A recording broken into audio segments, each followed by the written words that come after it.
ушуну менен катар эле мына шайлоо жөнүндө бир нерсени атайын расмий айтып коеюн. Биз кийинки шайлоо системасын өзгөртүп атабыз. Жаңы мыйзам долбоору сунушталып жатат. Бир катар биздин депутаттар бул мыйзам долбоорун иштеп чыкты. Мамлекет башчыбыз, урматтуу президентибиз менен да макулдаштык.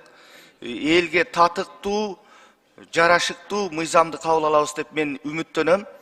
Ошону менен катар коомчулукта сөз болуп атат.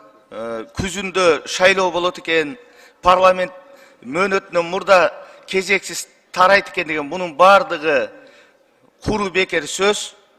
Эч кандай шайлоо мөөнөтүнөн мурда болбойт. Баса белгилегим келет. Шайлоо эмдиги жылы өз убагында өтөт. Бир күн дагы, бир ай дагы мурун болбойт. Өз кезегинде болот.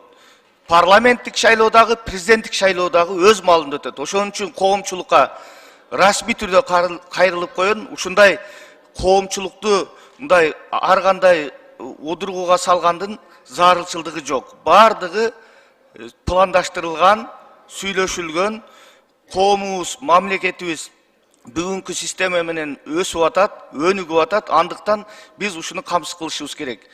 Буйруса дагы 1,5 жылдан ашык кыргыз эл үчүн, кыргыз мамлекети үчүн Кыргыз Республикасынын бүгүнкү 7-чи чакырылыштын парламенти өзүнүн кызматын аягына чейин жетет буйруса. Эч кандай шайлоо мөөнөтүнөн мурда болбойт. Точка.